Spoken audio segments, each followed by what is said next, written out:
Fala, torcida vascaína, Felipe Tiru de volta na área para falar de reformulação do elenco do Vasco, porque entramos naquela fase do ano, né?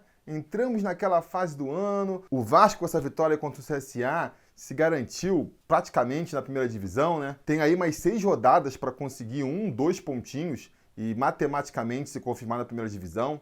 De repente nem precisa, de repente com 42 até se livra, não sei.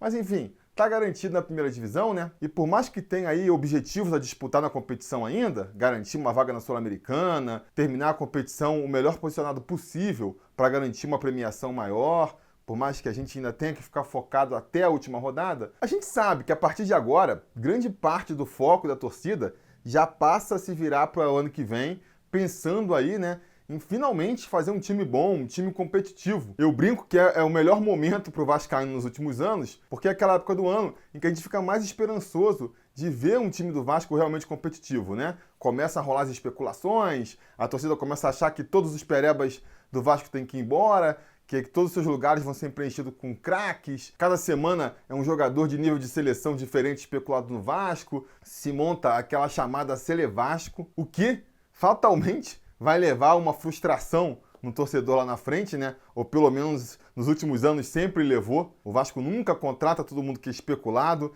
e mesmo os que são contratados, normalmente a galera tem uma esperança, poucos acabam rendendo. Mas enfim, vamos ver, né? Vamos ver no ano que vem como é que vai ser. A verdade é que nessa época do ano a torcida fica muito esperançosa e interessada nesse tipo de assunto, né? Então a gente vai abordar a partir de hoje aqui, pelas próximas semanas, muito essa questão da reformulação do elenco. Vamos fazer vídeo aí falando quem deve pegar a barca, ir para bem longe de São Januário, quem deve chegar, vamos fazer uma avaliação do elenco. Eu peço até para você dar sugestão aí na caixa de comentários e dizer o que você quer, né? Que tipo de vídeo você quer. Quer que eu faça um vídeo, por exemplo, só avaliando aí os contratados desse ano, para fazer um balanço, para ver se foi bom ou se foi ruim? Quer que eu faça vídeo falando de especulações, falando dos jogadores que vão voltar emprestados, enfim. Tem milhares de possibilidades. Digam nos comentários que tipo de vídeo vocês querem ver. Estou com algumas ideias aqui na cabeça. Mas antes de falar especificamente de cada posição e de cada cenário aí pela frente, eu senti que precisava fazer um vídeo mais geral. Um vídeo falando em termos conceituais de como eu acho que deveria ser essa reformulação do Vasco, né? Porque isso é um problema que a gente vê na direção do clube hoje. Não adianta você fazer uma reformulação por fazer reformulação sem ter um objetivo na cabeça, sem ter um planejamento, sem ter metas, sem ter uma ideia de onde se quer chegar com aquela reformulação. Porque senão, você parece que está fazendo as escolhas ali no modo aleatório. O que acontece? Você manda todo mundo embora, vamos mandar todo mundo embora, ninguém presta, a gente vai ter que contratar um time inteiro novo para o ano que vem.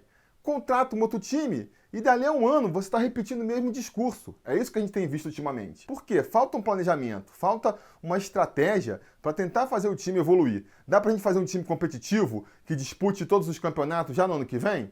Não dá? Não tem dinheiro? Não tem estrutura? Então como é que a gente faz para ter um time campeão daqui a 2 anos? Ou daqui a 3? Quanto tempo a gente precisa para fazer um time campeão? Sabe? Esse talvez seja o primeiro pensamento. Precisa de 5? É um degrau aqui, outro ali, outro ali. Então vamos degrau por degrau, não vamos pular etapas, não vamos dar um passo maior que a perna. Falta esse tipo de pensamento mais estratégico no Vasco. Eu sinto que falta. Porque para mim, se a gente pega aí os últimos anos de reformulação do elenco do Vasco, parece que o Vasco, cara, contrata na moda né?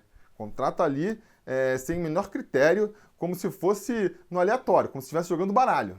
Opa, vamos reformular o time do Vasco, então aí vamos ver se vem coisa boa esse ano, como é que vai ficar esse time? Torcendo aqui para sair um atacante, sair o meio campo, vamos ver. Volante, 23 anos, contrato de 2 anos, tudo bem, interessante, né? Volante é importante também, importante ter volante no elenco. Mas vamos ver aqui se a gente tira agora, eu tô querendo mais um atacante, vai, atacante. Opa! Mais um volante, esse é de 30 anos, mais experiente, é importante. Importante ter volante no time também. Quanto mais volantes, melhor. É uma área que roda bastante, tem bastante rotatividade. Importante ter volante, importante. Não vamos criticar aqui também, não. Vamos. Agora vai vir o atacante. Tenho certeza que vai vir o atacante. O quê? Volante de novo? Não. Zagueiro. Vamos lá. Agora vem atacante. Caraca! Enfim, não dá pra ser assim, sabe? Tem que ter um planejamento. Até porque é esse planejamento que vai orientar a equipe do Vasco para ver se vai correr atrás de jogador A ou se vai correr atrás de jogador B, né? Como é que a gente vai falar aí de qual é o jogador ideal para o Vasco sem saber qual é o objetivo do Vasco? Aonde o Vasco quer chegar? Complicado. Então eu vou falar aqui como eu faria o planejamento do Vasco para o ano que vem, como eu pensaria a montagem do time do Vasco para os anos a seguir, não é só para o ano que vem não, seria para os próximos anos. Porque isso vai ser importante quando eu for fazer a análise individual dos jogadores. Eu vou sempre referenciar esse vídeo aqui para falar, ó, de acordo com o que eu disse lá naquele vídeo, esse jogador encaixa, esse jogador não encaixa. Venham comigo então, vamos começar essa explicação aí, vejam se vocês concordam com o meu pensamento aqui, com a minha filosofia.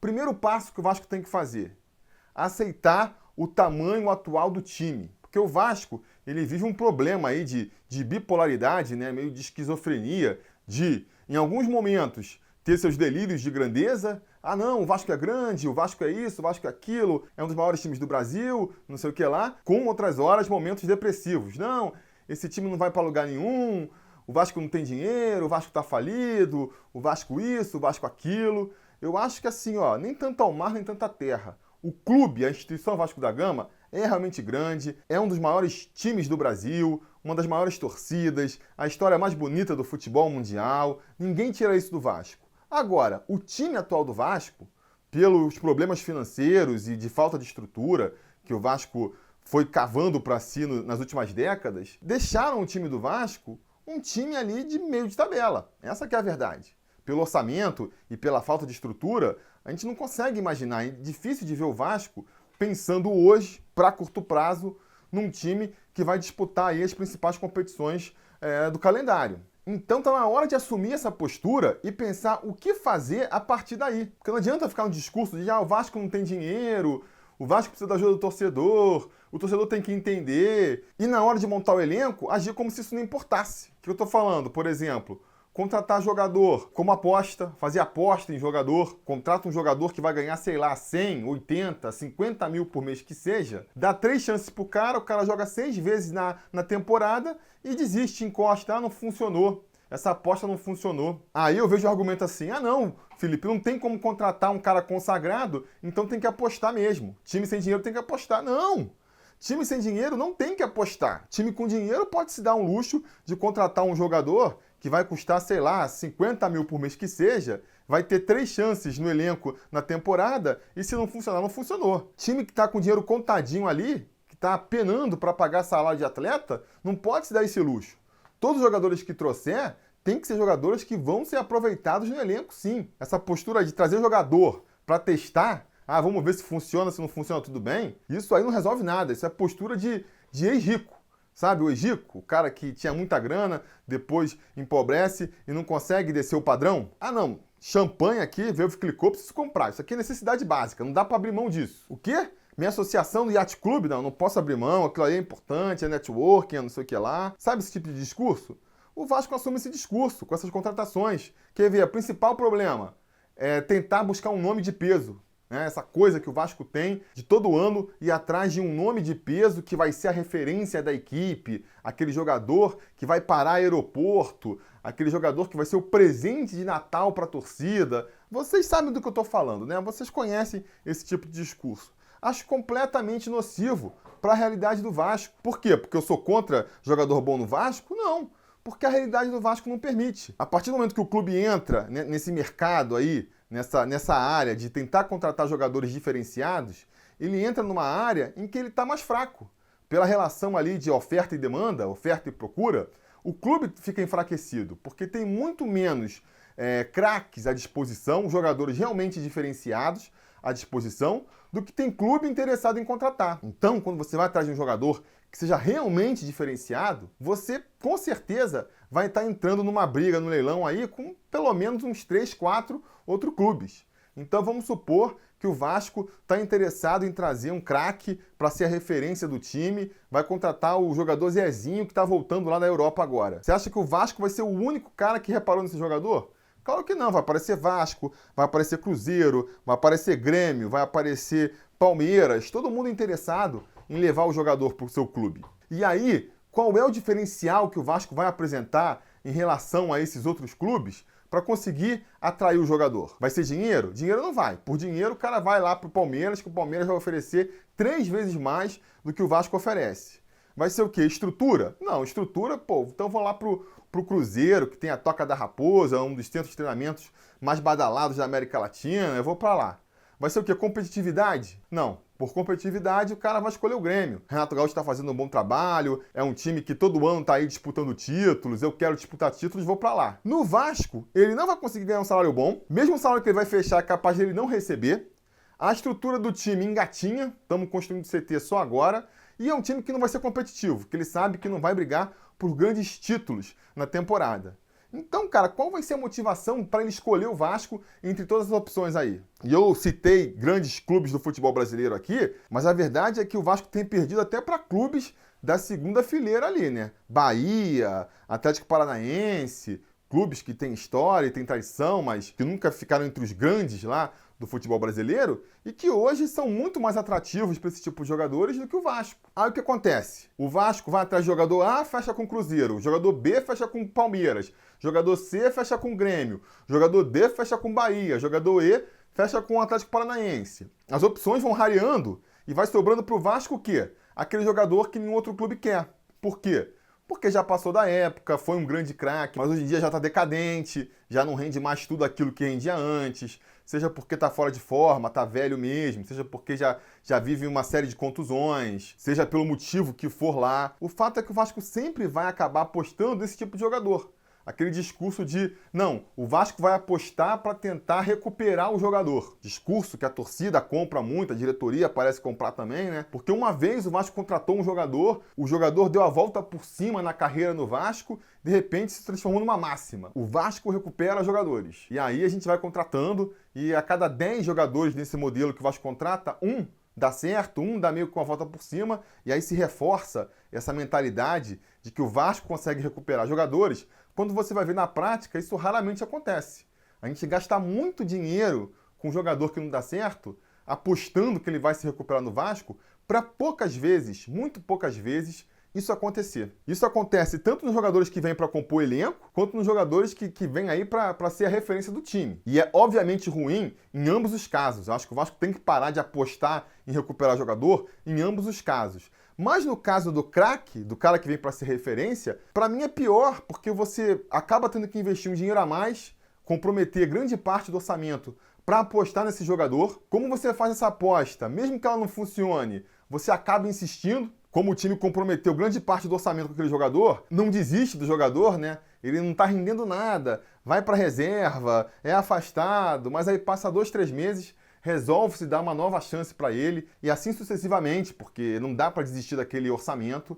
Então acaba sendo pior. Ah, Felipe, mas você tem que entender que o clube ele não tem dinheiro, não dá para contratar um jogador da primeira fileira, tem que se conformar com essas apostas mesmo. Não, não tem. Em nenhum momento, nesses 5 anos aqui de canal, vocês viram eu exigindo que o Vasco contrate um jogador de primeira fileira. Entendo a situação financeira do Vasco e por isso eu não exijo isso. Inclusive, discordo daquele raciocínio que parece lógico num primeiro momento, de falar que a gente pode pensar que esses 7 jogadores que ganham entre 100 mil e 150 mil por mês, dispensa esses 7 jogadores que não valem nada, e aí traz um craque de primeira linha que custa 1 milhão. É um raciocínio que faz sentido do ponto de vista matemático, né? Realmente, você pega o salário desses 7, equivale a um salário milionário de um craque, mas que do ponto de vista prático não se confirma, por conta do que eu falei aqui mais cedo, a questão ali da oferta e demanda. São poucos jogadores bons, craques diferenciados, para muitos clubes interessados. Então, de repente, o Vasco, por mais que ofereça 1 milhão, vamos supor aqui, extrapolando, o Vasco quer o Messi, o Vasco quer o Cristiano Ronaldo. Vou te oferecer 10 milhões por ano. Muito provavelmente, nem assim o Cristiano Ronaldo vai querer vir, porque oferecendo esse valor aí, tem o Real Madrid, tem o Manchester United, tem o Paris Saint-Germain, qualquer clube da Europa pode oferecer isso para ele. E aí todos aqueles outros fatores que eu comentei aqui vão pesar na hora dele escolher entre o Vasco ou qualquer um outro desses clubes. E é capaz do Vasco, mesmo com dinheiro na mão, não conseguir trazer um jogador desses. Por isso, eu nunca exigi, nunca falei que o Vasco tinha a obrigação de trazer um craque. Agora, não é porque você não consegue trazer um craque que você é obrigado a trazer um pereba. Essa lógica aí distorcida que eu não concordo. O Vasco não consegue trazer um jogador de primeira linha, então tem que apostar num jogador decadente, um jogador que vem aí de uma série de lesões que ninguém sabe se vai funcionar ou não. Não precisa. Ele pode não contratar nenhum dos dois. Pensar em outras estratégias, pensar em outras metodologias. É justamente isso que eu defendo aqui. Felipe, você está querendo dizer então que o Vasco não pode nem pensar em contratar um craque? Não pode nem pensar em trazer um jogador fora de série e não vai funcionar? Não. Como tudo que eu vou dizer aqui, vão haver exceções. Podem haver jogadores que são craques, que são realmente bons de bola e que por um motivo ou outro particular queiram vir para o Vasco. Na hora que tiver ali aquelas 5 propostas em cima da mesa para eles analisarem, eles podem escolher o Vasco em detrimento dos outros por razões particulares. O que eu estou falando aqui? De repente, o garoto é uma cria da base do Vasco, né? Estamos falando aí de um Alex Teixeira, um Felipe Coutinho, um Souza. Os caras estão fazendo carreira lá no exterior. No dia que eles quiserem voltar, eles vão olhar com carinho para uma proposta do Vasco porque eles têm uma ligação emocional. Acho que isso acontece muito com jogadores que foram revelados pelo Vasco, mas a gente pode estender para outros tipos de jogadores também. Um jogador que, mesmo não tendo sido revelado no Vasco, teve uma passagem marcante pelo Vasco, se identificou com o clube. Ou até mesmo um jogador que nunca passou pelo Vasco, mas é vascaíno, né?